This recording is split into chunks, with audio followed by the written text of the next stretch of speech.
നമസ്കാരം.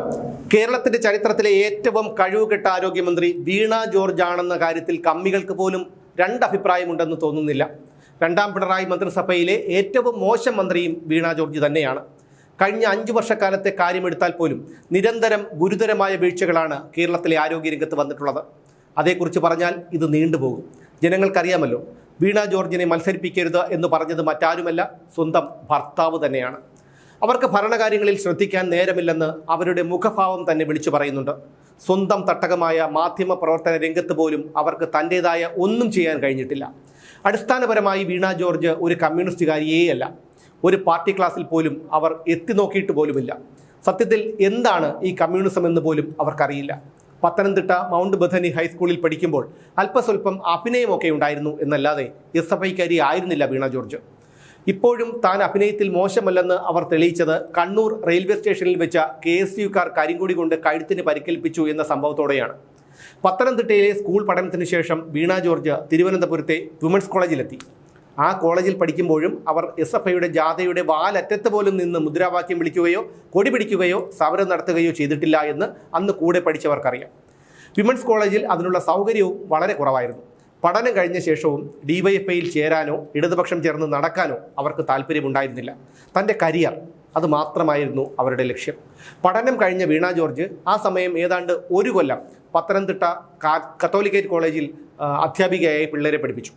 പഠിച്ചത് ഫിസിക്സ് ആണെങ്കിലും ജേർണലിസത്തോടായിരുന്നു താല്പര്യം. കൈരളി TV-യിൽ കുറച്ച് ദിവസം ജേർണലിസ്റ്റ് ട്രെയിനി ആയിരുന്നു എന്നത് മാത്രമാണ് വീണ ജോർജിനെ കമ്മ്യൂണിസവുമായി അടുപ്പിക്കുന്ന ഒരേ ഒരു കണ്ണി.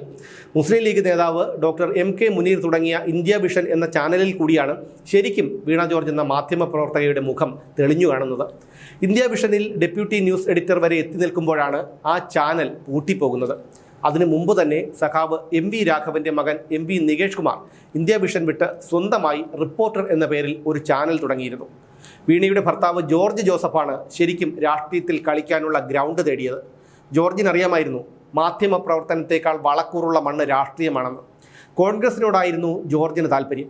ജോർജ് കോൺഗ്രസ് നേതാവ് VM സുധീരനെ കണ്ട് ഒരു സീറ്റ് ആവശ്യപ്പെട്ടു. ഞാനല്ലെങ്കിൽ ഭാര്യ വീണ, പകരം സഭയുടെ മുഴുവൻ പിന്തുണയും വാങ്ങിത്തരാം. ഇങ്ങനെയാണ് ജോർജുമായും VM സുധീരനുമായും അടുപ്പമുള്ളവർ പറയുന്നത്. എന്തായാലും അക്കാലത്ത് ഓർത്തഡോക്സ് സഭയുടെ സെക്രട്ടറിയൊക്കെ ആയിരുന്നു ജോർജ് ജോസഫ്. കോൺഗ്രസിൽ സീറ്റ് കുറവും സ്ഥാനാർത്ഥികൾ കൂടുതലുമായതുകൊണ്ട് വീണയെയോ ജോർജിനെയോ ചുമക്കാനുള്ള ഒരു പഴുതും ആ പാർട്ടിയിൽ ഉണ്ടായിരുന്നില്ല. കോൺഗ്രസിൽ ഒരു രക്ഷയുമില്ലെന്ന് കണ്ടപ്പോഴാണ് ജോർജ് ജോസഫ് കോടിയേരി ബാലകൃഷ്ണനെ കാണുന്നത്. സഭയുടെ പൂർണ്ണ പിന്തുണ എന്ന ഓഫർ കോടിയേരി സഖാവിന് ബോധ്യപ്പെട്ടു. അങ്ങനെ ബോധ്യപ്പെട്ടപ്പോൾ കോടിയേരി ബാലകൃഷ്ണനാണ് ജോർജിന് പകരം വീണ മത്സരിക്കട്ടെ എന്ന ആശയം മുന്നോട്ട് വെച്ചത്. വീണയാകുമ്പോൾ 4 ആൾ അറിയും, TV-യിലൊക്കെ കണ്ട അത്യാവശ്യം പരിചയമുള്ള മുഖമാണ്. ജോർജ് ജോസഫിനെ ഈ പണിക്ക് കൊള്ളില്ലെന്ന് ബുദ്ധിമാനായ കോടിയേരിക്ക് തോന്നിയിട്ടുണ്ടാവണം. അങ്ങനെയാണ് പാർട്ടിക്ക് വേണ്ടി ജീവിതം മുഴുവൻ സമർപ്പിച്ച നേതാക്കന്മാരുടെ തലയ്ക്കുമീതെ ആറന്മുളയിൽ വീണ ജോർജിന് CPM സ്ഥാനാർത്ഥിത്വം നൽകുന്നത്. 2016-ൽ വീണ ജോർജ് ജയിച്ച് MLA ആയി. കുറ്റം പറയാൻ പാടില്ലല്ലോ. സഭ വീണയ്ക്ക് വേണ്ടി മാത്രമല്ല, എല്ലാ LDF സ്ഥാനാർത്ഥികൾക്ക് വേണ്ടിയും നന്നായി പണിയെടുത്തു. 2021-ൽ വീണ്ടും മത്സരിച്ചപ്പോഴാണ് വീണ മന്ത്രിയാകണമെന്ന ആവശ്യം സഭ ഉയർത്തുന്നത്. വിദ്യാഭ്യാസമോ ആരോഗ്യമോ വേണമെന്നത് സഭയുടെ കൂടി താല്പര്യമായിരുന്നു. വിദ്യാഭ്യാസ വിചക്ഷണൻ കൂടിയായ വാസുദേവൻ ശിവൻകുട്ടി എന്ന V ശിവൻകുട്ടി ഉണ്ടായിരിക്കുമ്പോൾ വിദ്യാഭ്യാസ വകുപ്പ് മറ്റൊരാൾക്ക് നൽകുന്നത് ശരിയല്ല. എന്തായാലും വിദ്യാഭ്യാസത്തിന് പകരം ആരോഗ്യ വകുപ്പ് വീണ ജോർജിന് കൊടുത്തു. അതെ, വാഷിംഗ്ടൺ പോസ്റ്റ് വരെ ലോകത്തിലെ ഏറ്റവും മികച്ച ആരോഗ്യമന്ത്രി എന്ന് വിശേഷിപ്പിച്ച KK ശൈലജയെ ഒഴിവാക്കിയിട്ടാണ് അതിലും മികച്ച വീണ ജോർജിനെ ആരോഗ്യവകുപ്പ് ഏൽപ്പിച്ചത്.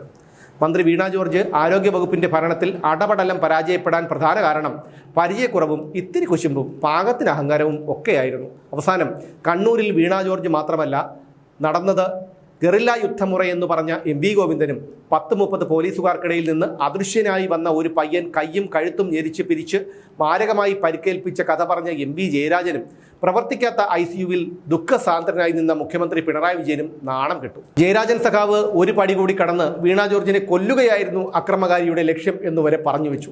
ഈ കഴുത്തൊടിപ്പൻ കഥയുടെ സൂത്രധാരനായിരുന്നെങ്കിലും സ്പീക്കർ AN ഷംസീർ മാത്രം ബുദ്ധിപരമായി രക്ഷപ്പെട്ടു.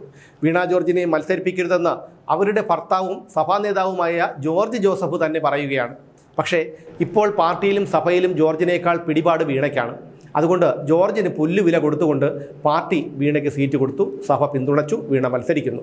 അതെന്തുകൊണ്ടാണെന്ന് അറിയാനുള്ള ആകാംക്ഷ പൊതുസമൂഹത്തിനുണ്ടാകുന്നത് സ്വാഭാവികമാണ്. ആറന്മുളയിൽ തനിക്ക് മത്സരിക്കണമെന്നുള്ള ആഗ്രഹം ജോർജ് ജോസഫിൻ്റെ ഉള്ളിലുണ്ടായിരുന്നു. ഇതൊന്നും ആർക്കും അറിയില്ല. അറിയാവുന്നത് രണ്ടു പേർക്ക് മാത്രം, വീണയ്ക്കും ജോർജ് ജോസഫിനും. പള്ളിക്കൂടം വാദ്യരാകാനും വാർത്താ പാരായണം ചെയ്യാനും അല്ലാതെ തന്നെ കൊണ്ട് മന്ത്രിപ്പണിക്ക് കൊള്ളില്ലെന്ന് ചുമതലയേറ്റ് ദിവസങ്ങൾക്കുള്ളിൽ തന്നെ വീണ തെളിയിച്ചു. 5 കൊല്ലമായപ്പോഴേക്കും കേരളത്തിലെ ജനങ്ങൾക്ക് അത് പൂർണ്ണമായും ബോധ്യമായി. ഇപ്പോഴും ഉളുപ്പില്ലാതെ വോട്ട് തേടി ഇറങ്ങിയിരിക്കുകയാണ് വീണ ജോർജ്. കത്രിക വയറ്റിൽ വെച്ച് തുന്നിക്കെട്ടിയ ഹർഷിനയുടെയോ ഉഷയുടെയോ ചികിത്സ കിട്ടാതെ തിരുവനന്തപുരം മെഡിക്കൽ കോളേജിൽ മരണപ്പെട്ട വേണുവിൻ്റെയോ ഒന്നും ചിന്തകൾ വീണ ജോർജിനെ അലോസരപ്പെടുത്തുന്നതേയില്ല. അടുത്ത 5 കൊല്ലം കൂടി എങ്ങനെയെങ്കിലും അധികാരത്തിലിരിക്കണം. കാരണം അധികാരത്തിൻ്റെ രുചി വീണയ്ക്ക് നന്നായി മനസ്സിലായി കഴിഞ്ഞിരിക്കുന്നു. ഇനി ആറന്മുളയിലെ വോട്ടർമാർ തീരുമാനിക്കട്ടെ.